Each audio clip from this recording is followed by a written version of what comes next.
আমার বাংলাদেশি ভাই এবং বন্ধুদের বলছি, ভাই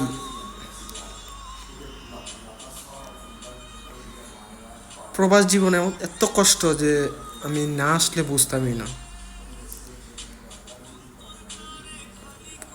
কষ্ট করলে ভাই বাংলাদেশেই ভালো কিছু করা যায়,